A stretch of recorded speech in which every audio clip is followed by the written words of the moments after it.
तो हमारो को उम्मीद ना रहा कि तोर से मुलाकात हुई, लेकिन हम आतंकवादियन कहाँ थे लग गई। और उस समय हम तो दूसर का बेटा कमाई बने वाली रहनी, ये राज तो से बतौले ना रहनी, अभी छुपौले रहनी, छुपौले रहनी।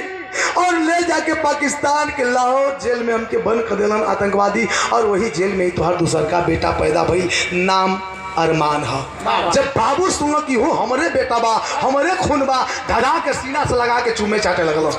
वही बाबू सीना से लगा ले अरमान बेटवा के कलम बाहरे प्रभु। एकाएक कितनी खुशी कैसे बर्दाश्त हुई प्रभु। अबे बात विचार होता शांति देवी और विजय पांडे में, लेकिन अरे माई के नजरिया जो है क्रांति बेटा बा, अरे बाबू कहे लाल तुहार फौजी ना जवान, अरे अजले कभी भारत बहारा दी के, अरे कना होते कहिया होला ना जो परस्तार, अरे तुम्हारा भी करती आई करतवाली करिया, अरे लाजा पहले बाबू ले तो बेटे में सुतार, अरे लाश बेटी बेटे वाके बाबू पाने वाली है, अरे लागल बाटे माई के करे जवाब बा।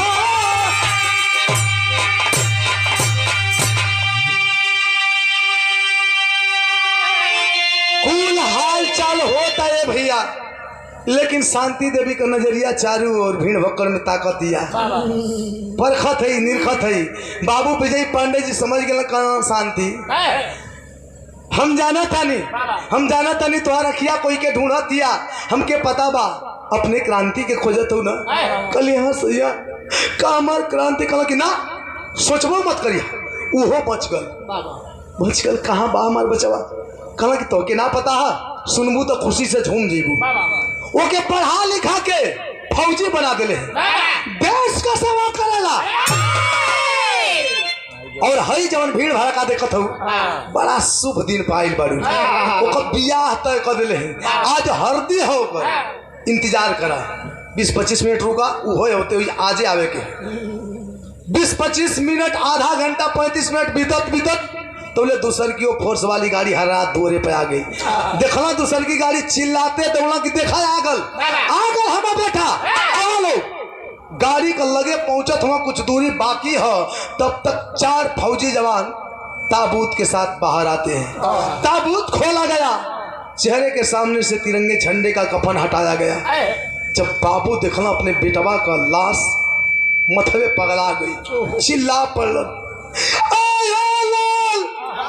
आए रे बेटा, बुढ़ौतिया तो बिगाड़ देले रे बेटा। हम तो सपने में ना सोचले रही कि ये दिन देखे के परी, बुढ़ौतिया तो बिगाड़ देले रे बेटा। बाबू विजय पांडे जी रोवत धड़ाम से गिरना बेहोश हो गई।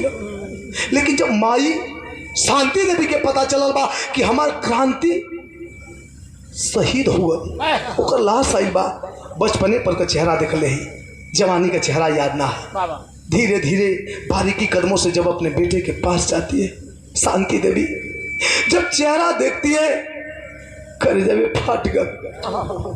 आयो लाल, अरे बड़ावा पे तू ही तो हमार जनवा बचौला है बेटा, लेकिन ना वो समय हम पहचान पौले कि तू ही हमार क्रांति हुआ, और ना तू पहचान पौला कि हम तो माई है। लेकिन जान ला, अगर हम जान ले वो इतना कि तो ही हमारे क्रांति हुआ, तो तुम्हारे सीना पर लागे वाली गोली अपने सीना पर ले हुई, और तुम्हारे जगह पे हमार लाश आई हुई। माई रोवत है तो ले बाबू विजय पांडे जी बेहोशी से जब होश में इलन, रोते बैठा तो बेटा बड़ा अरमान सजवले रही रे बेटा कि तोर धूमधाम से बियाह करब, अपने हाथ से तोरे माथ पे मऊर सजाई, शेरवानी पहिराई, जूता मोजा पहिराई, और अपने मजबूत कंधा पर बैठा के तोके हाथी घोड़ा रथ पर बैठा के तोरे संगे संगे ससुरारी जाए, तोरा समधी मिलब, ठाट से बहू तारब। लेकिन मैं अरमान माटी में मिल गए रे बेटा। रोवत हवन और रोते रोवत खड़ा भइल, जैसे यहाँ रुआ लोग जुटल बानी, एक एक आदमी के पास जाके हथवा जोड़ के अखिया बरसत या रोवत उन कलम, भैया तू लोग बताओ भैया कि जवना बेटा के बचपन में जवन बाप जब ना कंधा पे बैठा के दशहरा का मेला घुमौले बा, आज उहे बाप वही बेटा का लाश वही कंधा पर वही लाश का बोझ कैसे उठा सकेला? तो ये लोग बताओ भैया, इस तरह से हमारा सगेंदा इंसाफी बाकी ना। सारे लोग गम में सराबोर हुए, लेकिन दो चार लोग अपने आप को संभालते हुए बाबू विजय पांडे जी को समझाते हैं कि बेटा भैया, होने को कोई बदल नहीं सकता, विधि का लेख कोई मिटाने वाला इस धरती पे ना पैदा हुआ है और ना ही होगा। आपका बेटा देश के लिए शहीद हुआ है, और जिस घर का बेटा देश के लिए शहीद होता है, इतिहास साक्षी है, इतिहास साक्षी है। जिस घर का बेटा देश के लिए शहीद होता है, उसका एक नहीं बल्कि 7 पुश्त तक तर जाता है। समझा बुझा के लोग लेके चलल वहाँ शहीद क्रांति का लाश शमशान घाट पे चिता सजावल गई। बाबू विजय पांडे जी चिता में अग्नि देवे जाते हुआ, तब तक एक आवाज आती है, रुक जाइए पिताजी, रुक जाइए। जब सब लोग घूम के देखा था तो एक लड़की पागल का भेष में एकदम अपने परिवार वालों के साथ रोवत गिरत ढिलात, जब पजरे आई हिया, लोग देखत न हुआ कि भर दे हरदी पोतले बा, दशा एकदम पागल जैसे, बाल बिखरल बा, आंख से आंसू झरझर जैसे बहत बा। लड़की कौन थी? कोई अनजानी नहीं, कोई गैर नहीं। जिस लड़की से शहीद क्रांति की शादी तय हुई थी वही निशा थी। जा करके चिता पर से चेहरे के सामने से 8-10 लकड़ियां हटाती है, चेहरा सामने हुआ, रोने लगती है, चेहरा सुरावे लगल कलर से, हो उठाना नाराज बड़ा तो से फोन पर 2-4 दिन हम बात ना कैली कि इतना बड़ नाराजगी हो गई। उठाना देखा, आज हल्दी बा, हमनी का शादी का बंधन में बंधे वाला बानी जा, देखा हम हल्दी लगवा ले बानी, उठा तू हल्दिया लगवा ला। उठाना अखियां खोला, मुँह से कुछ बोलना, जैसे हम क्या हमेशा फोनवा पर डांटत रहा वैसे ही डांट दा। लेकिन लोग समझाते हैं कि बेटी धैर्य धरो, लेकिन वो तो अपने पागलपन में है। कहते ठीक बना, बोल बना ना, अखियां खोल बना। एक हमारी बात सुन लो, खूंटा बांध लीजिएगा इस लाइन को आप लोग। एक नारी के लिए, एक अबला के लिए इससे बड़ा दुख भरी बात हो ही नहीं सकती है। क्या कहती है?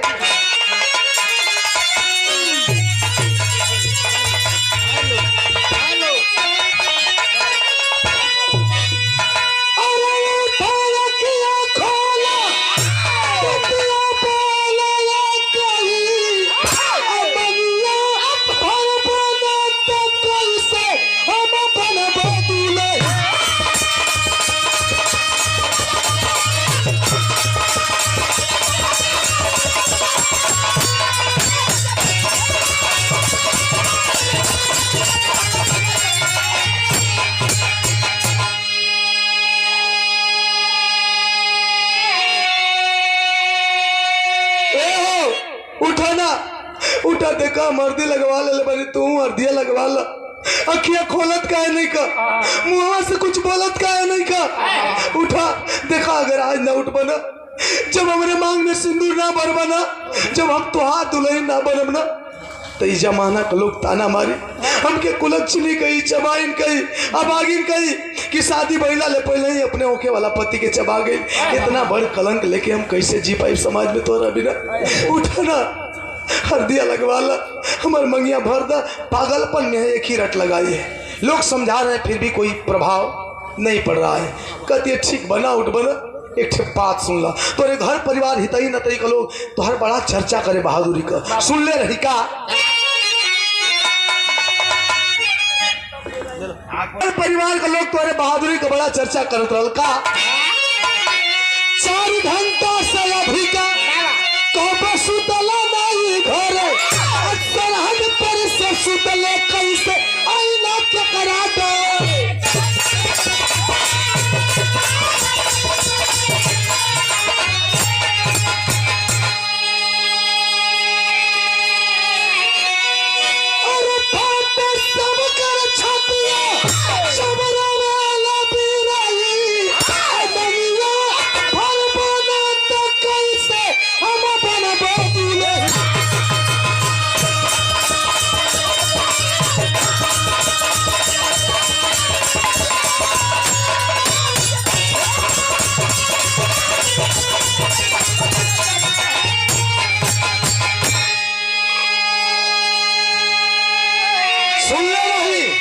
जब तू भर्ती ना भई रहला, फौजी ना बने रहला, बड़ा बहादुर रहला, लेकिन भर्ती हो गई ना, सुनले है कि 4 घंटा से अधिका कबो घरे सुतबे ना कैला, लेकिन आज शुभ मुहूर्त में हल्दी का दिन बा और सरादे पर कर सुतल यहाँ तक आ गईला।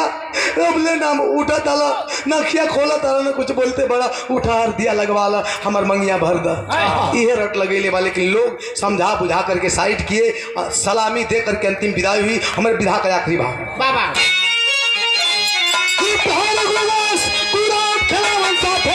कहे राम